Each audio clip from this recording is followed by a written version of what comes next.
اٹھا سکتا ہے جو ید اللہ ہو، ہر کوئی ذوالفقار کو اٹھا نہیں سکتا، علی کی تلوار ہر کوئی نہیں اٹھا سکتا۔ اب آج کا دور یہ ہے کہ اگر ہم مولا کے دشمن پہ لعنت کر دیں تو غیر تو چھوڑیے، اپنوں کے جگر میں آگ لگ جاتی ہے، بھونچال آ جاتا ہے، زلزلہ آ جاتا ہے، ارے دل آزاری ہوگی۔ قرآن سے آیتیں نکالو، پہلی دل آزاری تو اللہ کر رہا ہے قرآن میں۔ حق بات کہنے میں یہ نہیں دیکھنا ہے کس کا دل دکھ رہا ہے، حق بات حق کے طریقے سے ہونا چاہیے، خراب طریقے سے نہیں ہونا چاہیے۔ جیسے اللہ نے بیان کیے ہیں قرآن میں، جیسے اب یہی آیت دیکھ لیجئے، هو الذی ارسل رسولہ بالہدی ودین الحق ولیظہرہ علی الدین کلہ ولو کرہ المشرکون۔ دین غالب آ کر رہے گا چاہے مشرکوں کو ناگوار گزرے۔ کیوں اللہ کیوں کہہ رہا ہے ناگوار گزرے؟ اللہ نے کہہ دیا دین غالب آئے گا، بات ختم ہو گئی تھی۔ آگے کہہ رہا ہے چاہے مشرکوں کو ناگوار گزرے۔ اب میں لعنت کرنا چاہیے، کون لعنت کرتے ہیں ہم قرآن سے پوچھ لیتے ہیں۔ اگر قرآن اس بات کی اجازت دے رہا ہے کہ لعنت کرنا چاہیے تو آپ کریے، اور لعنت کرتے کون ہیں یہ بھی قرآن بتائے گا۔ سب لعنت نہیں کر سکتے۔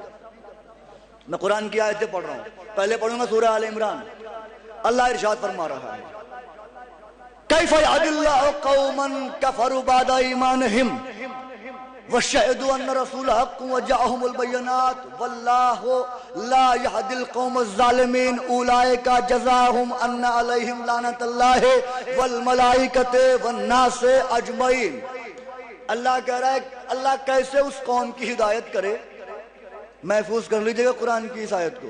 اللہ اس قوم کی ہدایت کیسے کرے؟ کفروا بعد ایمانہم، جو ایمان کے بعد کافر ہو گئی۔ ایمان کے بعد تو کیا کوئی اسلام کے بعد بھی کافر ہوا؟ جو اللہ ایمان کے بعد کا اعلان کر رہا ہے کہ ایمان کے بعد کافر ہوئے۔ پڑھیے سورہ توبہ، غدیر کا میدان تھا، علی کی ولایت کا اعلان تھا، پیغمبر نے کہا من کنتم مولا فہذا علی مولا۔ سلمان کے پاس جا کے کہتے تو تم نے میرے سید میرے مولا کو مولا مانا؟ ہاں مانا، آگے بڑھ گئے۔ تم نے مانا؟ ہاں مانا، آگے بڑھ گئے۔ ایک کے پاس پہنچے گا تم نے مانا، اس نے کہا نہیں مانتا۔ سلمان نے کہا کہہ دوں پیغمبر سے؟ کہا کہہ دو۔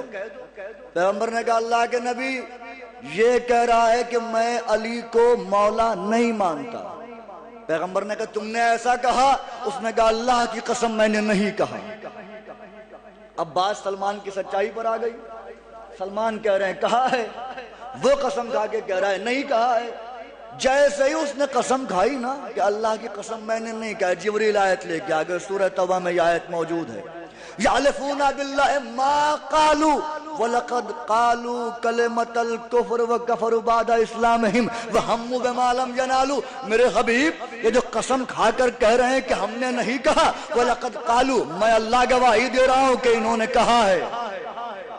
اس سے کھلی آیت کیا ہوگی؟ میں اللہ گواہی دے رہا ہوں کہ انہوں نے کہا ہے کیا؟ کلمۃ الکفر، کفر والا کلمہ، وَكَفَرُوا بَعْدَ إِسْلَامِهِمْ، اور اسلام لانے کے بعد کافر ہو گئے۔ کہاں کافر ہوئے؟ غدیر میں۔ غدیر میں علی کی ولایت کا اعلان تھا۔ اس کا مطلب یہ ہے کہ یہ لا الہ الا اللہ کہہ چکے تھے، محمد رسول اللہ کہہ چکے تھے، مسلمان تھے، آج علی کی ولایت کا اعلان تھا، انہوں نے انکار کیا۔ اللہ نے کہا کفروا بعد اسلامہم، یہ لا الہ الا اللہ کہہ کر محمد رسول اللہ کہہ کر کافر ہو گئے، کیونکہ آج علی کی ولایت تو نہیں مانا۔ تو یہاں تو بات واضح ہو گئی کہ علی کی ولایت تو نہیں مانا تو اسلام کے بعد کافر ہوئے۔ لیکن جو سورہ آل عمران میں اللہ کہہ رہا ہے کفروا بعد ایمانہم، ایمان کے بعد کافر۔ مذہب جعفریہ میں مومن وہ کہلاتا ہے جو علی ولی اللہ کا قائل ہو، جس نے علی کو ولی مانا ہو، جو علی کو خلیفہ بلا فصل مانتا ہو۔ تو اللہ کہہ رہا ہے کہ مومن یعنی ایمان لانے کے بعد کافر ہوئے۔ اس کا مطلب یہ ہے کہ یہ وہ لوگ ہیں جنہوں نے علی کو مولا مانا پھر چھوڑا، ہے نا؟ دلیل کیا ہے؟ آگے آیت کریے، وَشَهِدُوا أَنَّ الرَّسُولَ حَقٌّ، جبکہ یہ گواہی دیتے ہیں کہ اللہ کا رسول حق ہے۔ گواہی دے رہے ہیں، یہ نتیجہ بہت لطیف ہوگا اور بہت طویل گفتگو بھی نہیں کروں گا میں۔ یہ گواہی دے رہے ہیں کہ اللہ کا رسول حق ہے، لیکن ایمان لانے کے بعد کافر ہو گئے۔ وَجَاءَهُمُ الْبَيِّنَاتُ، ان کے پاس بینات بھی آئیں، دلیلیں بھی آئیں، پھر بھی نہیں مانا۔ واللہ لا یہدی القوم الظالمین، اور اللہ ظالمین کی ہدایت نہیں کرتا۔ آگے کیا کہہ رہا ہے؟ اولئک جزاؤہم، لعنت کون کرتے ہیں؟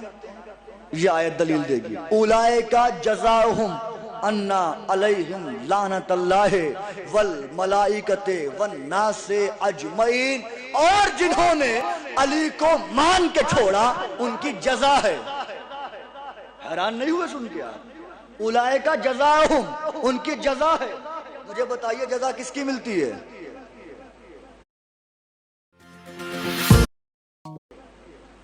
اچھے عمل کی سزا، برے عمل کی؟ تو اللہ کہہ رہا ہے جنہوں نے علی کو مان کے چھوڑا ان کی جزا ہے۔ تو کیا علی کو مان کے چھوڑنا نعوذ باللہ اچھا عمل ہے؟ کہا نہیں۔ تو جب اچھا عمل نہیں ہے تو اللہ کیوں کہہ رہا اولئک جزاؤہم؟ کہا اللہ نے آج دلیل دے دی ہے جو ہم سے کہا جاتا ہے اجی اللہ تو انصاف ور ہے نا، وہ تو اتنی نمازیں پڑھتے ہیں، وہ اتنے روزے رکھتے ہیں، وہ اتنے حج کرتے ہیں۔ بے شک اللہ عادل ہے۔ اللہ نے قرآن میں کہہ تو دیا کہ جنہوں نے علی کو مان کے چھوڑا ان کی جزا ہے، جزا اچھے اعمال کی ملتی ہے۔ نماز اچھا عمل ہے، روزہ اچھا عمل ہے، حج اچھا عمل ہے، زکوٰۃ دینا اچھا عمل ہے، اچھے عمل کی جزا ملتی ہے۔ اور اللہ کہہ رہا ہے جنہوں نے علی کو مان کے چھوڑا میں ان کے اچھے عمل کی جزا دوں گا۔ کیا؟ انا علیہم لعنت اللہ والملائکۃ والناس اجمعین، جنہوں نے علی کو مان کے چھوڑا ان پر اللہ کی بھی لعنت ہے، ان پر فرشتوں کی بھی لعنت ہے، ان پر لوگوں کی بھی لعنت ہے۔ یعنی طے ہو گیا کہ اگر علی کو چھوڑ کے نماز پڑھی جزا ملے گی، لیکن لعنت علی کو چھوڑ کے روزہ رکھا جزا ملے گی، لیکن لعنت، غور فرمایا آپ نے، علی کو چھوڑ کے حج کیا جزا ملے گی لیکن لعنت۔ اب اس میں قابل غور جملہ یہ ہے والناس اجمعین، اور تمام انسان منکر علی پر، منکر ولایت پر لعنت کرتے ہیں۔ تمام انسان، یہ میرا تمام نہیں ہے، یہ اللہ کا تمام ہے۔ والناس اجمعین، اب اللہ کا تمام وہاں تک ہے جہاں اس کی قدرت کی حد ہے۔ اب کوئی بتا نہیں سکتا اس کی قدرت کی حد کہاں تک ہے، لیکن اللہ نے کہا تمام انسان۔ کون لعنت کرتا ہے؟ تمام انسان لعنت کرتے ہیں۔ میں نے تو نہیں دیکھا کہ تمام انسان منکر ولایت پر لعنت کرتے ہیں۔ آپ نے دیکھا ہے تو آپ میرے علم میں اضافہ کیجئے گا کہ ہاں آپ نے دیکھا تمام انسان لعنت کرتے ہیں۔ میں نے نہیں دیکھا، کچھ لوگ کرتے ہیں، تمام انسان نہیں کرتے۔ لیکن اللہ تو قرآن میں کہہ رہا ہے والناس اجمعین، تمام انسان منکر ولایت پر۔ نوجوان دوست توجہ کریں، تمام انسان منکر ولایت پر لعنت کرتے ہیں، اللہ قرآن میں کہہ رہا ہے، لیکن نظر نہیں آتا۔ تو اب دو صورتیں ہیں، یا تو قرآن کی آیت کا انکار کر کے کافر ہو جاؤ، یا پھر مانو کہ اللہ کی نگاہوں میں انسان ہوتا ہی وہ ہے جو منکر ولایت پر لعنت کرتا ہو۔ صلوات پڑھ دو بآواز بلند محمد والے۔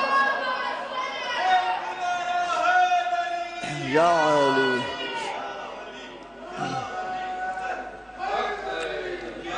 یا علی یا علی